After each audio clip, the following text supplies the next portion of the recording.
Welcome to my kitchen. I'm so glad you've joined me today, and I have a really exciting topic that you are going to be so interested in. Today I have two guests. I have with me Sally, who you might have met before, Sally Kaiser-Dyer, and Sally, you brought a new friend for our kitchen. Dr. Velma Torres came with me. She is the cardiologist that I work with at Loma Linda. Oh, I'm so excited that you're here. And what are you really passionate about? Tell me a little bit about yourself, Dr. Torres. Well, I'm passionate about cardiology. A lot of the things that we got a chance to talk about earlier. I'm a cardiologist at Loma Linda, as you know, and we work together. So that's I've been a specialist in heart disease. It's treating disorders in heart disease, both in women and as well as men, but we're concentrating on women today. And I get to have a spectrum of children, younger women and older women. So it's really exciting. Today we're going to talk about heart disease in women. I don't know if how many of you out there have had challenges with heart disease or have thought about heart disease, but that's what we're going to talk about today. So Dr. Torres, tell me, do a lot of women have heart disease? But there's actually a lot of women. It's a huge problem. And as we have discussed earlier, and we have been, chatting for a little bit, it is the #1 killer of women in women who are over 35 years of age. Number one. No, this is, I thought this was breast cancer or some of the other cancers. So we die mostly of heart disease? About 500,000 women, well, depending on the statistics, because you can get different figures for different societies, some of our national societies, as Sally knows, because we worked on all this data together. We've done a lot of programs together to educate patients and women over the years. So between 300 and 500,000 women, I mean, the estimate is about 400,000 women in this country die every year from cardiovascular related illnesses. So not only heart disease and stroke, and this is not new. No. Hazel, this has been going on for many, many, many years. And finally, the data became so strong that that many societies began to educate the women. That's really amazing that we're talking about this. I'm so excited that we are, because my history and my family, there has been a lot of heart disease. And so knowing me as a woman, I'm interested in heart disease. So what are the challenges to women? Do they just not know they have heart disease? Do they just one day have it? I mean, how do they find out they have heart disease? Well, there's various forms of heart disease. I mean, we have coronary disease being the most common. That's with your heart itself? With the coronary arteries. Because the heart, some people, when we try to educate, which is what we're doing here also, is that we try to divide the heart into, think about, you have a house. And that is your basic structure. So you have your house, and your house has plumbing. And that would be the coronary arteries. And then your heart has the electrical system. And that is the electrical system that leads to arrhythmias. That's what I have a special interest in, and that is my area of expertise. It's called cardiac electrophysiology. So any of these things can go wrong, and there's some people who are born with abnormalities from when they're even in utero and when they're children. So those are the patients who have congenital heart disease. That tends to be a minority. So the bulk is the coronary artery disease. So the plumbing goes bad. Well, the major challenge is that you don't always have a symptom. And that's what happens to a lot of women, is that they're going along, they're living their lives, everything seems like it's perfectly all right, and bam, something happens. And they say, how can this be? I didn't have any sign or symptoms. So we, Dr. Torres and I, have worked on a screening program for women to make sure that if you live in the Inland Empire, we have a way of detecting if you're having a problem with your coronary arteries. So, this is a question, and I've been to your screening, and it's great, but most of my audience can't get there. How will I know if I have heart disease? I don't want to go all the way to having the big one before I come to you. How will I know if I have heart disease? Okay, first you need to be evaluated, first of all. So you need to look at even if you don't get to a doctor, which eventually is the point that you need to start with the family history. And it has nothing to do with age. You don't want to wait until you are 50 or 60 or beyond. That's right. The statistics that I told you about is from greater than 35 years of age. And that's young. 35 is young. 35 years of age. Not childbirth or... No. We're talking about coronary disease, and we're seeing our coronary care units, because Sally helps us keep part of the statistics, that we are seeing younger and younger women who are coming to the emergency room, are coming into our coronary care unit with massive heart attacks. That's very sad. With massive heart attacks. So in going back to your symptoms, Right. because I'm not ignoring your question. Okay, It is very important. Is how do we determine, and so there's simplistic things. You need to look at your family history. Okay. If you are someone who comes from a family that everyone in the family died under the age of 50, you have a strong family history. Okay. If you come from a family that has a lot of cholesterol issues, or like me, hypertension, hypertension High and blood diabetes or high blood pressure is rampant in my family. Okay. Many of my aunts are on dialysis or have died from strokes or coronary disease. I never got to meet, I never ever met my my paternal grandparents because they died at an early age. So I have a strong family history. I have very strong risk factors. So family history, and then your habits. Are you a smoker? You're higher risk. And then, so these are the historical things. Then what is your blood pressure? Do you know your numbers? What is your cholesterol? So you need to have an evaluation to find out what are your risk factors that are putting you at risk to have the big one, like you said. So most women are probably going to see annually a doctor. Most women, and boy, we should We be. hope. We We hope hope. everybody We should be hope going that is going to at happen. least one time a year to your primary care physician, your OBGYN physician, and usually when you go in, they're going to do your heart, your weight, and your height. They take your blood pressure. So you would be wise to ask what those numbers are and maybe write them down so you know. Track of them. Absolutely. And then, I don't know, I'm trying to remember back to when it was my turn going to my OBGYN in my 30s. I don't remember them drawing blood all the time. I But- really don't remember them drawing blood till I was probably 45 when my physician drew blood panels. So perhaps we should be getting bloods drawn earlier for cholesterol, right? Because that's the only way we know cholesterol. And there's no time limit. You're thinking about that. It should be, if we go to back even to children, because we're having, as we know, that's the subject of a different program, I'm Right. sure, the epidemic of obesity and high blood pressure and high cholesterol in the younger set. So there's no age limit. Even when the women, when the women are in the, if they're going for the pap smear to their OBGYN, Right. that would be a good time to get a baseline evaluation of what their fats or lipids, as in the medical field we call it. That would be a good time to have a baseline of where you stand and where you are. Okay, so those are some of those risk factors that we know about so that we would know if this is me. So then I go every year, get all my clinical things done. That is Follow when myself. that is not having symptoms. Right. That is now, not what having are symptoms. How will I know things are getting worse? I mean, Something is yeah, going on. something's going on. How So do I know that? They are the typical risk factors that everyone with coronary disease gets. I mean, this is males will get the same, and that is the Hollywood Crushing, chest crushing, pain, going chest down your pressure, arm, going down your arm. Exactly. On your arm? Going up your neck. And one of the things that is actually very specific for coronary disease or angina is jaw pain. And some people dismiss that. When you get jaw pain, unless you're having a root canal or something has been done and you've gone to the dentist, a person who experiences exertional, like you're doing activity, you get this discomfort, or it goes to your throat, and it's just kind of this ache. That is very specific for coronary artery disease. And then going down the, in between the shoulder blades, what we call the scapula, and sometimes tingling. So those are the classical symptoms. But women are plagued by something else that we don't share with our male counterparts. That we all have. And that is the atypicality of some of the symptoms. So So atypical means not usual. not the usual things. And that's what makes it difficult. And that is what's making for this epidemic of heart disease in women because, okay, let me give you an example on a laundry list. Increasing leg swelling, increasing fatigue, not able to sleep at night, palpitations. I thought that was just change of lifestyle. I'm just used to that. That's just those other things. Okay, so see how difficult it is? Yeah. Because many of those symptoms could be just what you just said, Right. but those could be impending atypical signs of coronary artery disease in women.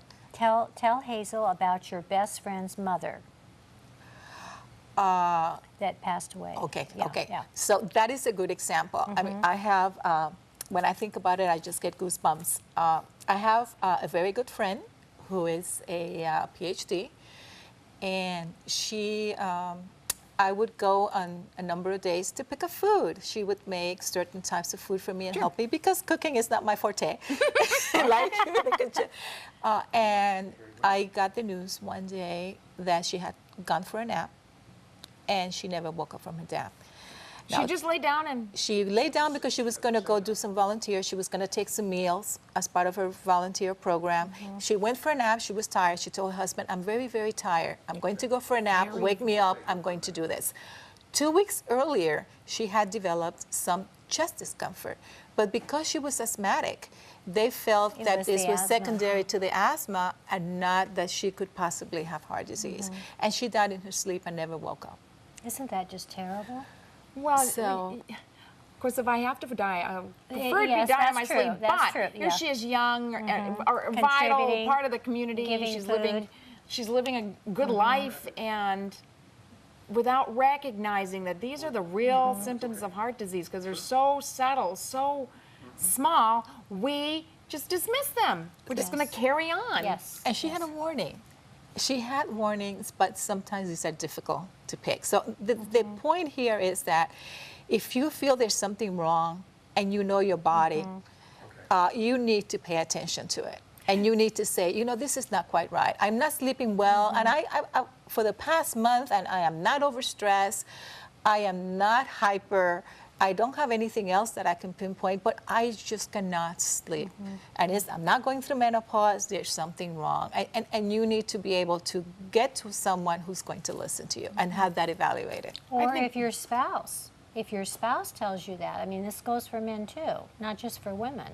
Yeah, if your spouse tells you that they're not sleeping, or I think that's so important. I love what we're talking about here, because I think we need to listen to our bodies, and I don't think we do that well enough. I think most of us just think, I'm just going to keep carrying on and carrying on, and I'm going to overcome, and you know, the no pain, no gain attitude, and we don't sit quietly and honor what our bodies are telling us, and our bodies will tell us when something's wrong. Absolutely. Absolutely. It's putting up signals. It's telling you, pay attention to me. I had a woman today that came in that just had 5-way bypass, and the only symptom she had was heartburn. And her husband came with her, and he said that she kept complaining of heartburn, and it just wouldn't go away, and she has no family history of heart disease, but nobody looked at heart disease, and finally she had a massive heart attack, and she had to have 5 vessels replaced. Yeah. So, and I'm sure that if you look at her background, you could they probably maybe pick up some of the risk factors, because there's a lot of us walking around with heartburn, and that's what makes it difficult. But then in that particular setting, sometimes there's very difficult situations where there's almost nothing. But if you look at her age group, and then you look at the family history, and is she overweight, and is there hypertension, and she was diabetic, because a diabetic is equivalent of coronary disease. Yes. Once you're diabetic, then you already know that it's called the coronary disease equivalent. And then you just your antennas have to go up. And some people don't realize the seriousness of that. So you're telling me, and this is kind of new, I know, Sally, you and I have talked about this before, and I never put this together, and I've been a nurse a long time. But when you're diagnosed with diabetes, coronary artery disease, for one thing, there's other things that are going to go wrong. We can have some more, but coronary artery disease, hand in hand. So that when I'm taking care of my diabetes, if I do a good job of taking care of my diabetes, I'm also helping my heart. And if I take a good job of taking care of my heart, I might also be helping my diabetes. So you just were mentioning risk factors. So diabetes is a big risk factor. blood pressure. Blood pressure. Smoking. What kind of blood pressure here? Help me. Your normal blood pressure should be 120 over 80 or lower. Those are the new guidelines. 120 over 80. And so if I creep up over that, get really close to that, or go higher, then I have higher risk. You got to watch it. Okay. What can I do to lower that blood pressure? Well, you got to get salt out of your diet and exercise. Salt. Something those of us you over mean like 50. Potato chips and pretzels. But you know what? It's not so bad. It's not so bad, because I had heart disease. My mom had heart disease, and she died at 45. So I remember as a young girl, and I will come back to my friend's mom to tell you, Hazel, because my friend who's 46 was diagnosed as having coronary disease, and she's alive 46. today because after her mom passed away, she started to look into possibilities, and it was a very difficult diagnosis, but it was made. So anyway, the salt, and I went with my mom, and I said, Mom, she loves salt, and I said, well, I could do it. If I could do it, you can do it. So I'm a young person, and I'm trying to have a low salt diet. And we just have to work on that. And it's not hard, but it's just with time you lose that craving for salt. When you start doing it, you begin to lose the cravings. And then when you eat a salty meal, you really notice taste it. it. And you know, the things like the fresh onion, fresh garlic, chilies, you can salsa, you can replace the salt with seasonings. It doesn't have to be salt. We just get really lazy, and I know my mother was always a person who cooked with salt, and then there was no salt ever added to the table. It was like almost verboten to put salt on the table. She was offended. And so I've always cooked with salt, but my husband's family are the afterwards salters, and so the generous salting has sort of started happening in my family. And I think the American diet has gotten a little saltier with time. I think we've trained our taste buds to like saltiness. Fast foods are fairly salty. And as we add certain other types of ethnic foods to our soy sauce, our cuisine, I think we're beginning to pick up. But also at the same time, there's more of an education effort as the medical community has made the connection. Because imagine if we had no data and we told individuals, you need to cut the salt out of your diet. You know, it'll be chaos. And there are people that have, we need to mention this, there are people who have heart disease that do not have high blood pressure, that do not have diabetes, but they do have a very strong family history. So it's not always just the risk factors. You have to look at the whole picture. So we're going to be watching my blood pressure. We're going to look at my family. You mentioned smoking. That has a large proponent to big risk factor. Clearly. So smoking doesn't only do lung disease, it's high risk factor to cardiac disease as well. Exactly. Okay. Absolutely. That's and then diabetes, there. and then weight. What else? There's a small risk factor that some people are not sort of aware, but for women, it plays a role that is different from men. Looking at some of the risk factors that are more unique to women is osteoporosis. I didn't know Osteoporosis that. has been linked. There's some data from one of the women's centers in the Midwest that they did a study. Women that tend to have osteoporosis have a slightly higher risk. Women with polycystic kidney disease, they tend to have slightly higher risk factors but those are the major risk factors, of course. The cholesterol, the lipids, I think we mentioned that also. That's another major risk factor. Tell me a little more about cholesterol. I've heard a lot about it, but what is it? Tell me a little more, because I know they take your cholesterols and they say good and bad, and tell me more about the that. circulating fats, and this Sally. This is my thing. This is my program. Yes, because she really deals with our patients. Now, in our you know, practice. Hazel, I'm not a dietitian. I'm a nurse. I So know. I try to make this as basic as I can because it's very confusing. Basic is good. Basic is good. Okay. Cholesterol is really not the issue for the coronary artery. It's fat. It's animal and dairy fat. Because the more animal and dairy fat you have in your diet, the more it hurts the lining, the inner lining, the endothelial wall of the artery, and it makes your cholesterol go up. Because cholesterol is used to break animal and dairy fat down. So if you eat something like, let's say, bacon, that doesn't have a lot of cholesterol in it, but it's loaded with fat. Yes. The minute it hits your system, your cholesterol goes up to break it down and digest it. And this gets people very confused of why something on a label will not have a lot of cholesterol in it, but if they're eating a high-fat animal and dairy fat diet, their cholesterol numbers go up.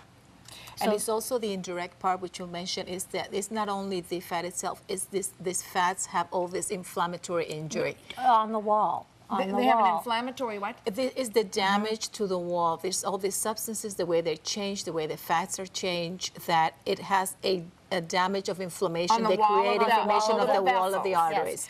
Yes. So if you eat something like noodles Alfredo, where they've taken cream, butter, and cheese in that white sauce. Oh yeah, it's amazingly delicious. They can measure the wall, the inner wall of your coronary artery changing when you're eating that. So most people think of steak, but steak, steak can have less. If you get a lean piece, it can be less than something like noodles Alfredo. So then you think, well, I'm having noodles Alfredo, so I'm really eating vegetarian. That's exactly right. And you are, in a way. No. But it's still animal fat. Or like a really amazing piece of cheesecake. Yeah, This wide. loaded, death on a plate. Oh, there was a I'm glad I didn't bring you any today.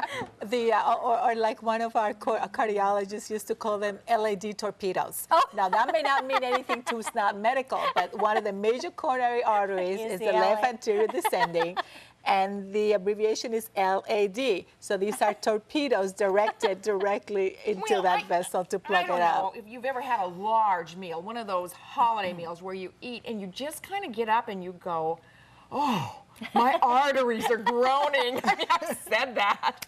Oh my, so cholesterol comes from animal fats and... Well, cholesterol is made in the liver of humans and animals. So whenever you eat anything that is an animal, you are eating their production of cholesterol. Plus, you make cholesterol. So let's say you are a vegan, you are someone that never ever eats anything that comes from an animal. Every single day, your liver is going to make cholesterol, even if you don't eat it. Okay, so, well, we're animal. We're animals. We're animals, You so we're going to have make cholesterol. because cholesterol is used to make cells, to make proteins, and to digest fat. So it isn't, cholesterol is not a bad person here, the bad thing. However, excessive is, and excessive fat is an issue. Yes. And we're going to get it mostly when I eat animals or animal products. The fat parts from Because animals. you can, the reason I keep emphasizing that, you can eat lean Lean animal products. Yes, I mean, you don't have to have the fatty cuts of things. And so I could eat like the really skim milk, and that'd be better. Non-fat milk, non-fat casein. Now don't do that, because I'm nobody thinking has said. about butter. Well, I mean, I guess I should say it, and cardiologists, everything is in moderation. We had talked about this, and we have to enjoy life. We don't want to be miserable, and we just want to develop patterns for the rest of our lives. So we're going to be healthy, and we're going to talk about that. But I do have some good news. Good news, okay. You can have peanut butter. Now, why can you have peanut butter? Because it's not from an animal. That's right. And you can have avocado, you can have That's great guacamole, oil. you can have nuts, you can have olive oil, canola oil, all of those things. Now, they're fattening, so you have to There's be fat, moderate. yeah. But it's not animal fat, so it doesn't work on the wall of the artery the same way. But there's some animals that have less fat and more cuts of meat that are lean. Yeah, that's true, Such that's as true. we're coming up to some of the Yeah, holidays, yeah. and turkey and chicken and things Are like that. lean. And fish, which also Fishes has are the very good lean. oils, Yes, the omega. are very good for you. It's just the skin of the chicken, the skin of the turkey. That's where the animal has its fat. So as long as you're not eating the skin, then We're it's doing better. Yeah. I want to spend a little time talking about the clinic that you guys have, and I want to encourage our audience to maybe find something like you have. I was able to come over to your clinic a few weeks ago. You have a women's risk factor clinic. Yes. It's a screening.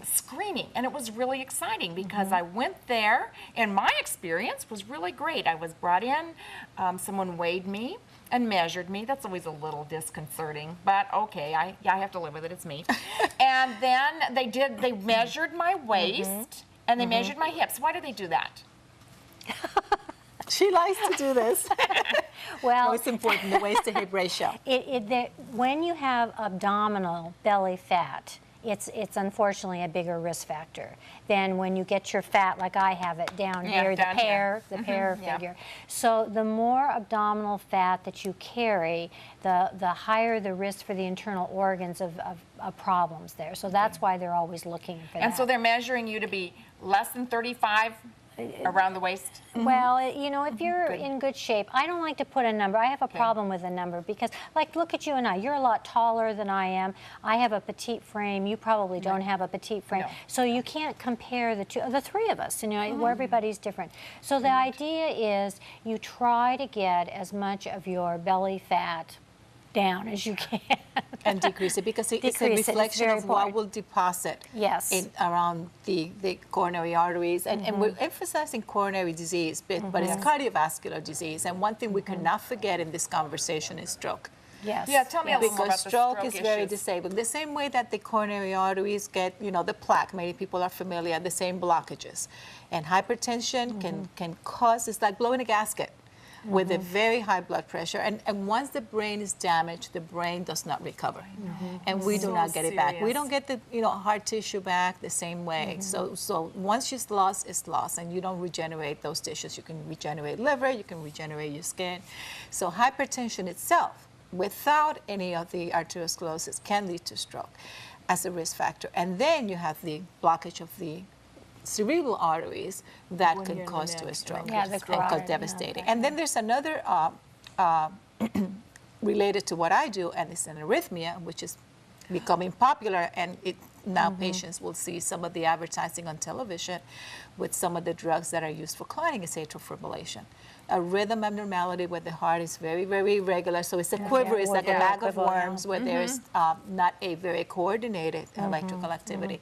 That can also be a risk factor for stroke. So I didn't want to detract, but it's extremely important because in that 400,000 number that we talked about is cardiovascular death and stroke, which is very, very debilitating. Yeah, so we want to And women at higher risk. For arrhythmias. Women with atrial fibrillation, as we get older, are higher. They have a higher risk for stroke. It's because we've used our heart so much. I have to think. But no. So what are some of the things that we're doing nationally to address this? The Red Dress campaign. Tell me about the Red Dress campaign. We got about just a bit of time here. The Red Dress campaign is a national campaign to draw awareness of women and cardiovascular disease.